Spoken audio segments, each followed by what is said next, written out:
Hello again. In the last video we talked about X-rays and the X-ray tube and how X-ray photons are produced in the X-ray tube. This video I'm going to show you the interaction of the electrons that are liberated from the filament, the interaction of those electrons with the anode target.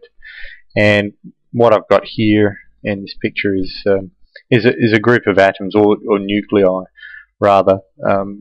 Imagine these are nuclei in a lattice contained within that anode target.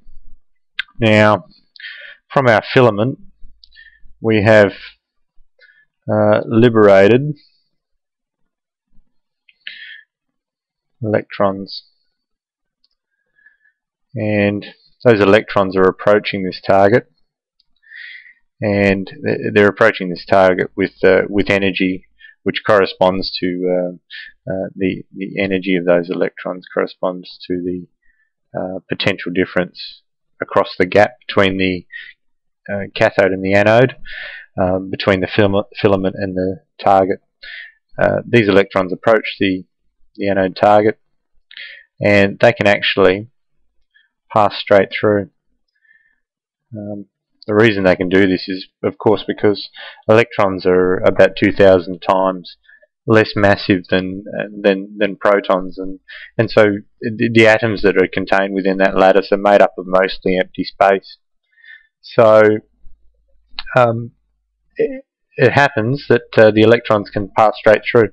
If they do so, the kinetic energy that the electrons have is not passed on to the nuclei or the nucleus in this lattice, and so no photon is created by this nucleus or this atom raising an energy level and then going back down to its ground state and emitting a photon by the conservation of energy. There's another situation. Here's another electron, and there's lots and lots of these, of course. It's a beam of electrons. We have an electron approaches the target and is deflected somewhat. Deflected by this nuclei. Of course, the nucleus is positively charged, the electron's negatively charged. This is moving at very high speed, and it goes past and changes direction because of that electrostatic attraction. If it does, it loses some energy. It transfers some of its energy to that nucleus, and the nucleus jumps an energy level, drops back down to the ground state, and emits a photon. And that photon is reasonably low energy. It has energy corresponding to the energy lost by that electron. Another situation. We have an electron incident on this target. The electron comes in and is deflected almost at 180 degrees. Isn't actually stopped by the target, but it loses lots of its kinetic energy. More kinetic energy is lost than the first interaction, and we have a higher energy photon created. Of course, higher energy corresponds to a higher frequency. Another situation. Electron approaches the target and strikes a nucleus head-on. If it does so, it transfers all of its energy over to that nucleus, that atom, and a photon is emitted in that interaction,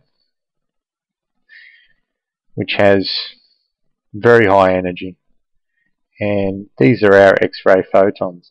That energy, of course, the energy of that photon is related to its frequency, and we'll say that because of this interaction, this head-on collision, all of the kinetic energy of the electron is transferred to that nucleus, and of course a maximum energy photon is emitted. So those are the types of interactions that can occur. There's many more types of interactions that I haven't shown here, but there's some varying interactions. So typical values of the potential difference that radiographers use can be from 50,000 volts up to 125,000 volts. And those voltages are obviously very large. 50,000 volts corresponds to what would be considered a soft X-ray and hard X-ray.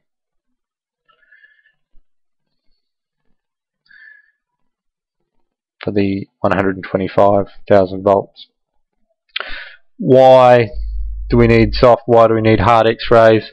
Well, it depends on the material through which the photons are travelling, and what sort of image we want to create on the X-ray film.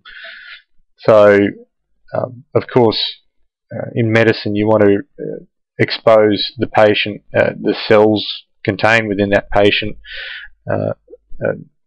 to a minimal amount of radiation, and we have X radiation here.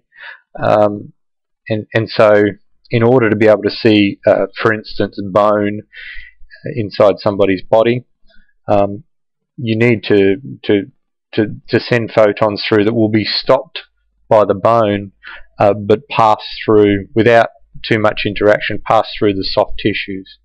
And radiographers know specifically what potential difference they should be using for different parts of the body, or to see different organs or tissues. And we call that contrast. So in order to create a certain amount of contrast so that you can see the bone in the soft tissue, you expose the patient to as little radiation as possible for a shorter duration. If you've ever had an X-ray, you know that you hear the X-ray machine on for only a few seconds at the maximum before it's switched off again, and that's enough for exposure time for the film. Okay.